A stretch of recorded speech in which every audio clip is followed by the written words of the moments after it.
యునానిమస్గా ఇచ్చారు. ఎన్ని చెప్పినా కూడా వినలేదు. అక్కడి నుంచి అరటి తోటలు తగలబెట్టారు. ఎంత దుర్మార్గం అంటే భయానకమైన వాతావరణాన్ని క్రియేట్ చేయడం. నా జీవితంలో ఎప్పుడు కూడా ఇలాంటి తప్పుడు పనులు ఎక్కడ నేను చూడలేదు. ఇంకొక పక్కన వరల్డ్ బ్యాంక్ లెటర్స్ రాశారు. అంటే చాలా ఈజీ అయిపోయింది. వీళ్ళు చేసే తప్పుడు పనులన్నీ కూడా కప్పిపుచ్చుకోవడానికి ఎదుటి వాళ్ళపైన గుడ్డ గాల్చి ముఖాన్ని వేసేయడం, తుడుచుకోమనడం, అవినీతి ఆరోపణలు చేసేయడం. అవినీతి ఆరోపణలు చేసి నిరూపించాల్సిన అవసరం లేదు. ఇలాంటి తప్పుడు పనులు చేసి వాళ్ళకు కూడా లెటర్స్ పెట్టి కడాన వీళ్ళు వచ్చిన తర్వాత డబ్బులు ఇస్తా అన్నా ఇవ్వనీయకుండా చేసి ఇక్కడికి వస్తా అన్నా రానియకుండా చేసే పరిస్థితికి వచ్చారు. అరాచకం ఎంత పరాకాష్టమైంది. ఒక ఉదాహరణ, పర్యావరణ దెబ్బతింటుందన్నారు. నిర్మాణాలకు అనుకూలం కాదని తప్పుడు రిపోర్టులు తెప్పించారు. శ్మశానం అన్నారు, ఎడారి అన్నారు, కులం రంగు పులిమారు, భూకంపాలు వస్తాయని చెప్పి మాట్లాడారు. అంటే ఎన్ని విధాల సెబటైజ్ చేయాలనో అన్ని విధాల సెబటైజ్ ఆ రోజు చేశారు.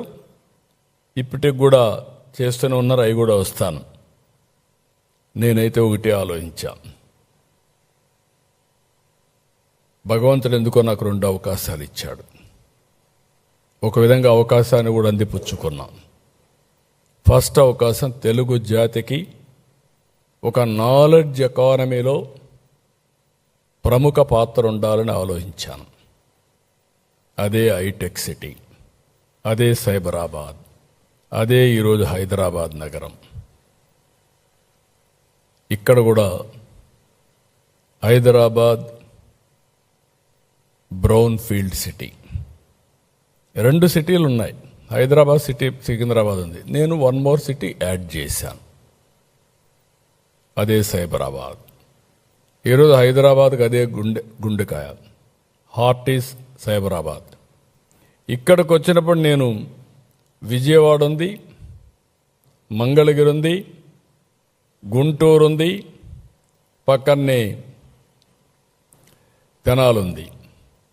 ఇవన్నీ కూడా మనం వేసినటువంటి ప్లానింగ్ మీరు చూస్తే నూజివీడు, ఇంకొక పక్క పామర్రు, ఈ పక్క చిలుకూరుపేట, పక్కన జగ్గయ్యపేట, సత్తెనపల్లి, ఈ ఏరియా అంతా వస్తాయి. Inner ring road, outer ring road cover చేస్తే ఇక్కడికి వచ్చినప్పుడు 9 నగరాలు ప్లాన్ చేశాం. గవర్నమెంట్ సిటీ, ప్రభుత్వ సిటీ, ఆర్థిక city, knowledge city, justice city, health city, sports city, tourism, media, electronics నగరాలు. ఇవన్నీ కూడా 4 ఆఫీసులు కట్టేస్తే అయిపోదు, కట్టేయచ్చు. ఒక్కొక్కసారి సంక్షేమం వచ్చినప్పుడు ఏమేమి అవకాశాలున్నాయి ఎత్తుక్కొని తగిన విధంగా ప్రణాళికలు చేస్తే మన తర్వాత కూడా శాశ్వతంగా ఉంటాయనే ఉద్దేశంతో ఆ రోజు చేశాం. ముందు మీరందరూ ఆ రోజు చూసుంటారు, జపాన్ నుంచి ఒక ఆర్కిటెక్ట్ని పెట్టాం. బాగా లేకపోతే మళ్ళా క్యాన్సిల్ చేసి నార్మన్ పోస్టర్ని ఇంగ్లాండ్ నుంచి ఐడెంటిఫై చేశాం.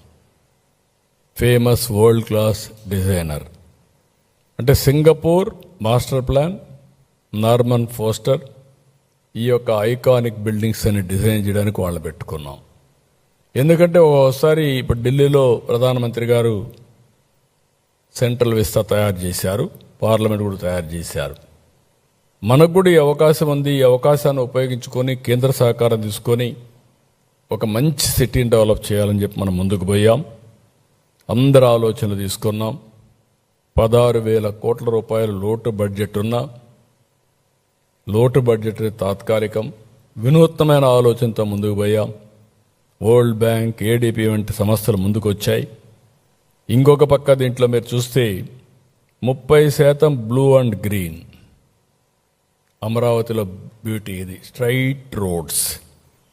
ఇంకొక పక్క 360 కిలోమీటర్ల ప్రధాన రోడ్ గ్రిడ్, ఇంకొక పక్క 1200 కిలోమీటర్ ఎల్పిఎస్ ల్యాండ్ పూలింగ్, రైతులకందరికీ రోడ్లు వేయడం, అన్నీ కూడా డక్ట్లోనే యూటిలిటీస్ అన్ని తీసుకురావడం. సైడ్ రోడ్స్ కానీ, స్ట్రైట్ రోడ్స్ కానీ, వయాడక్ట్ కానీ, గ్రీన్ ఎనర్జీ కానీ, డిస్ట్రిక్ట్ కూలింగ్ కానీ, ఇలాంటివి ఎఫిషియెంట్గా ఏమేమి చేయగలుగుతామో అన్నీ చేశాం. 3,300 కిలోమీటర్ల సైకిల్ పాత్, వాకింగ్ ట్రాక్, ఈ రెండు కూడా క్రియేట్ చేస్తున్నాం. 5, 10, 15 నిమిషాలు కాన్సెప్ట్ పెట్టుకున్నాం. 5 నిమిషాలు ఎమర్జెన్సీ, 10 నిమిషాలు ఏదైనా వాళ్ళకి కావాల్సినటువంటి పార్కు ఇలాంటి ఇవన్నీ, 15 నిమిషాలు maximum employment, walk to work, ఇలాంటి కాన్సెప్ట్స్ పెట్టుకో ముందుకు పోయే పరిస్థితికి వచ్చాం. ఇక్కడ 1690 ఎకరాలు స్టార్టప్ ఏరియా సింగపూర్తో ఒప్పందం చేసుకున్నాం. వాళ్లే అభివృద్ధి చేస్తారు. అభివృద్ధి చేసిన తర్వాత 52% వచ్చిన డబ్బుల్లో మనకిస్తారు. వాళ్ళు డెవలప్మెంట్ చేసిందని 42% వాళ్ళు ఉంచుకొని 52% మనకి ఇచ్చే పరిస్థితికి వచ్చారు. అలాంటిది 9,000 కోట్లు పనులు కూడా కంప్లీట్ చేశారు 2019కి. అక్కడి నుంచి మీ అందరికీ ఐడియా ఉంది ఏం జరిగిందని. ప్రపంచంలో ఎవ్వరూ సింగపూర్ పైన అవినీతి ఆరోపణలు చేయలేదు. అలాంటిది ఒక అవినీతి పార్టీ వాళ్ళపైన ఆరోపణలు చేసి వాళ్ళు తరివేసే పరిస్థితికి వచ్చారు. నానా రకాలుగా హింసించి ప్రపంచంలో ఎవ్వడూ ధైర్యం చేయలేదు. నేను ఎన్నోసార్లు చెప్పాను, నేను సింగపూర్ పోయినప్పుడు నేను ట్రై చేశాను డ్రైవర్కి డబ్బులు ఇవ్వాలని, ఎవడు తీసుకోవాలా. మా అశోక్ గజపతిరాజు గారు మంత్రిగా వస్తే సింగపూర్కి వస్తే సిగరెట్ తాగడం మానేశాడు. ఏంటి అశోక్ గారు సిగరెట్ తాగడం మానేశారని అడిగా. సార్ ఇక్కడ $500 ఫైన్ సార్, నా దగ్గర ఉండేది 500 ఉంది, ఇది అయిపోతే మళ్ళీ నేనేం చేయాలి, కాబట్టి నేను చేయను సార్ అప్పని అన్నాడు. అలాంటి దేశం పైన అబాండాలేసి ఒక గుడ్ విల్తో వచ్చారు. ఇప్పుడు కూడా చెప్తాను, సింగపూర్ ఎప్పుడు కూడా ఒక నమ్మకం, ఒక క్రెడిబిలిటీ, విశ్వసనీయతకి గౌరవిస్తారు ఆ దేశం. నేను చాలా దేశాలు తిరిగాను. అలాంటి దేశంతో లేనిపోని సమస్య పెట్టి మొత్తం కంపు చేసే పరిస్థితికి వచ్చారు.